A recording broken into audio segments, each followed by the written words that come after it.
Hi, everyone. It's Leah and Meghma here, and we are about to do our weekly reading to check in and see with guidance and spirit what we are going to be up against this week, what we can look out for, and how best we can support ourselves. Take it away, Meghma. Who tried to peek out there? Thank you, Leah. There's a lot of picking up and, messages coming through for the entire day. Lots of clarities around our patterns and how we react in stressful situations. So yeah, let's see. Dear Spirit, what do we need to hear? Give it to us straight, and we'll make it better. Okay, first we have the Nine of Wands. This is again the energy that we're talking about.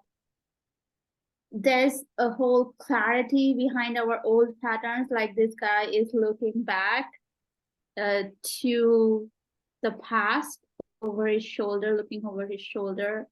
And he was in a conflict and he has straightened the things out, but he got wounded in the process. Like this is about, and 9 is like you are about to near completion of a lesson, of a journey. So this journey has been about realizing how we hurt ourselves with our own behaviors and attitudes and sometimes unconscious patterns.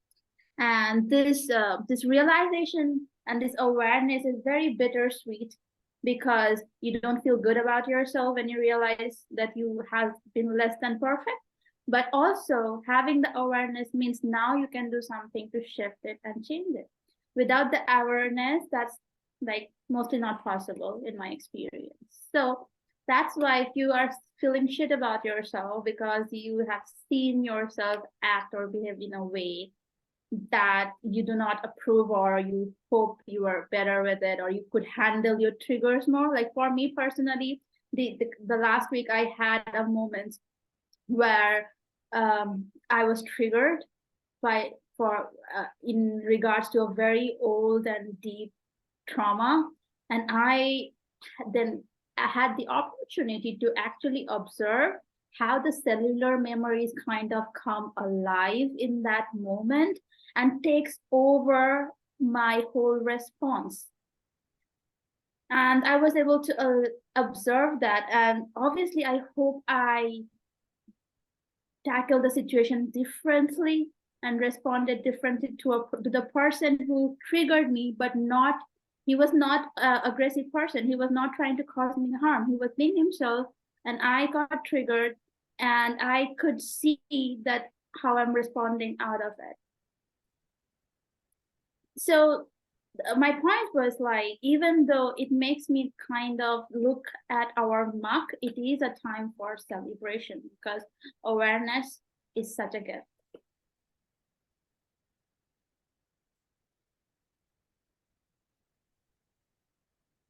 Wow.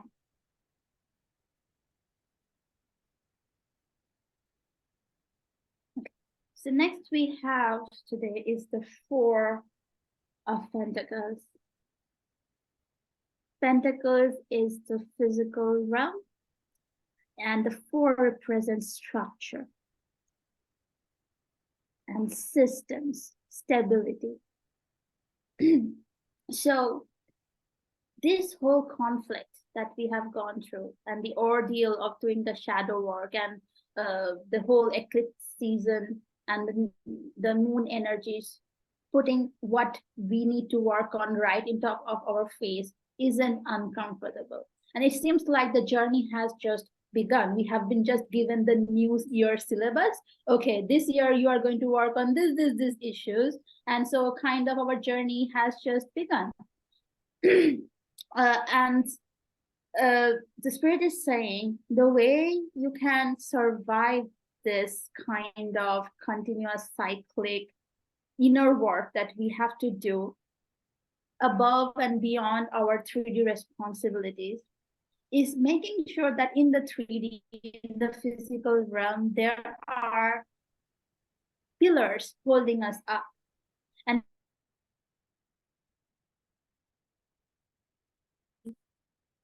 can go to open your heart and be accepted and received. Was that audible? Yeah, because I thought my connection was in. You broke off, you froze for the first maybe half of what you were saying in that.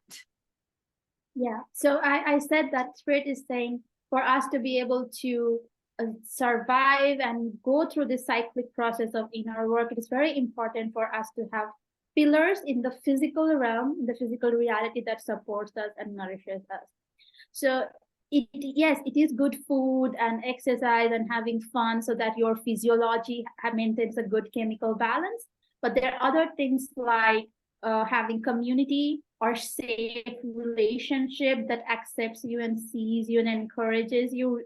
That's something that we are realizing is so important. The relationship that doesn't force a certain kind of expectation or routine or sort of flatline linearity in who you are, but just allows you to fluctuate and change colors and do whatever that you need to do and to explore yourself. And it could be also like I'm getting something that you are working on, a creative project. For me and Leah, I think I can speak for both, is working on Lightworkers Lifeline has been such a lifeline for both of us. 100%. To keep what is important right in front of us was so important. So if you have something like that already, or you're working to create something like that in your life, this is a great time to start it or get into it, because it will nourish you. It seems like you are putting the time and effort, but it actually nourishes your soul so much. So look at your physical experience and identify the pillars that are supporting you and how you can create more and strengthen the existing pillars. It's going to be very important.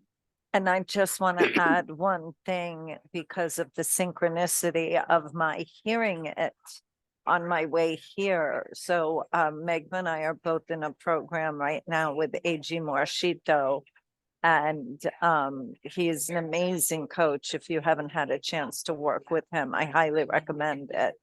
But I missed the class on Monday, and Meghma was like, you've really got to listen. So I was listening to the recording, and one of the things he said was that, the feminine is very flowing and non-structured. It's, emotion and sensing. And what he said is that the masculine is the structure. So he said it's kind of like within our bodies, our bones are the masculine, and then our flesh and our organs are the feminine.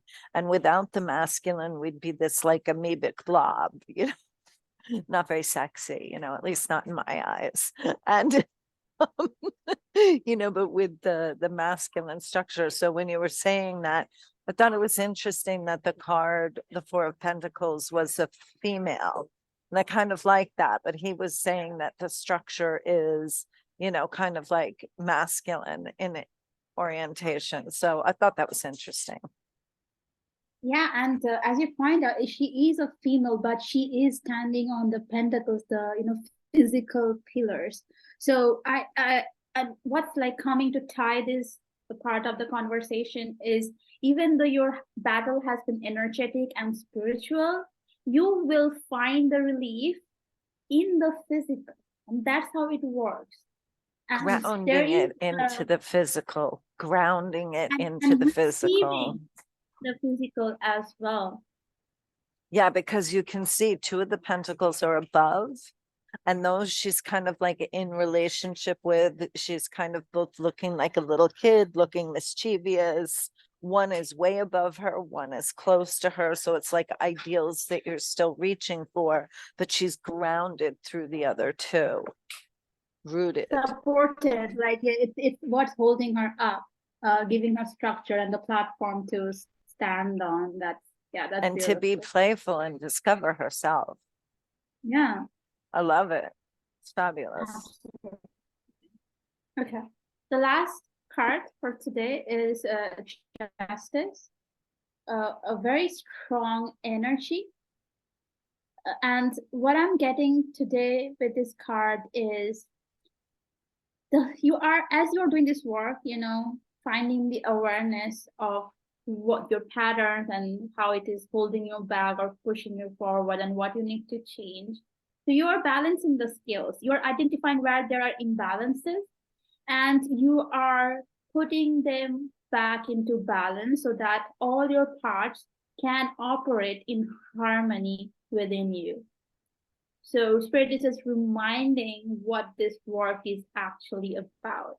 And so when you have progressed considerably on this path, you will find yourself feeling more balanced in life, more centered, more grounded, more able to experience highs and lows in life, like things that are euphoric and things that are heavy and depressing, without losing your mind. People can lose their mind both in extreme sadness and darkness and in extreme euphoria as well. But your ability to go from the highs and lows and to the polarities, but still be centered in who you are and what you're working on, this is what you are going to observe and see in yourself, at least this week, and of course, for the rest of the year as you move into this energy and build your new reality that you're working on right now.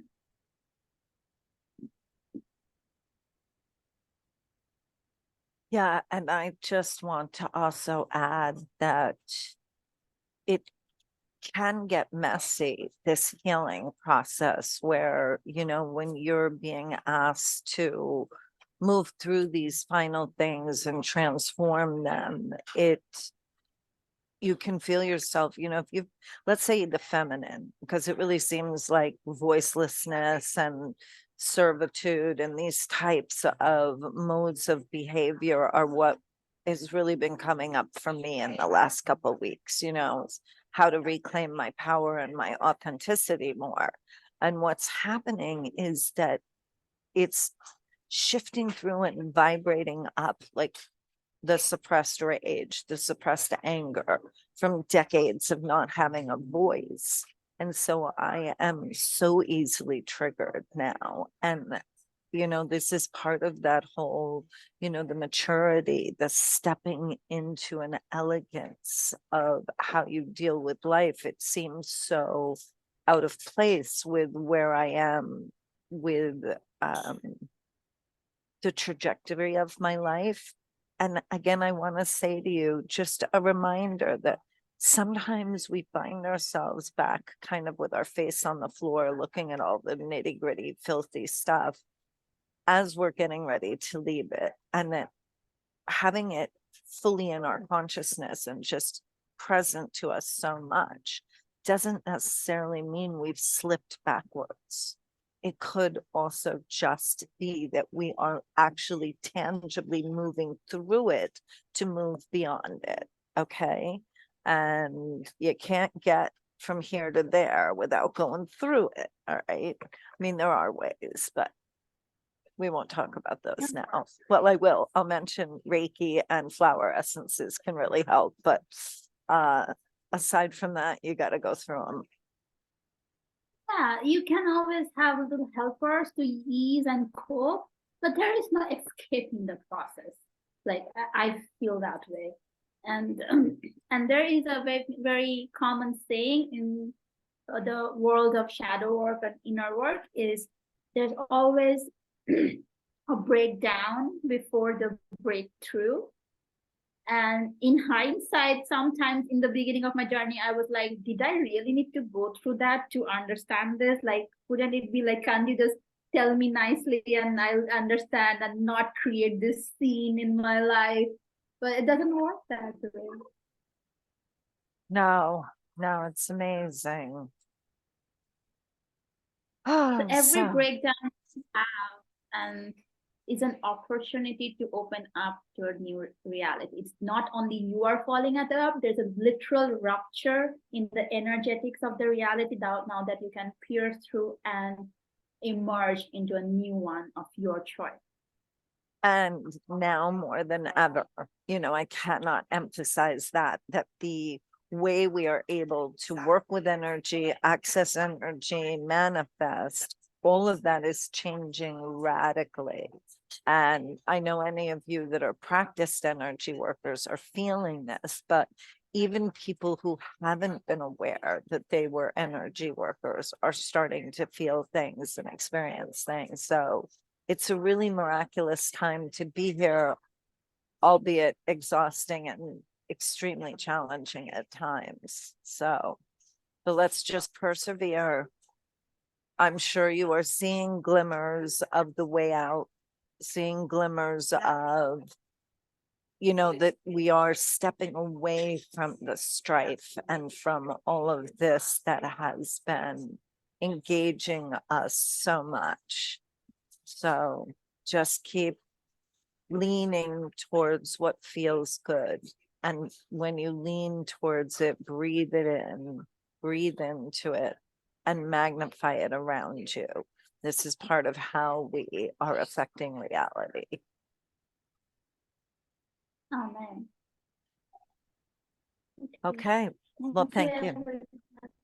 We love you. We hope you enjoyed that. And please let us know in the comments and feedback what you thought of it. Yeah, and see you in Sunday support group 10 a.m. EDT, that is Eastern Daylight Time right now, and 8:30 p.m. Indian Standard Time, if that's a better reference for you. And we will unpack and discuss more about what's going on and how we can navigate this. We also provide you with an herb that will support you through what's coming up, a crystal and a god or goddess for you to look at their story and utilize different aspects of it as medicine. So yeah. Okay. We'll look forward to seeing you on Sunday. Bye.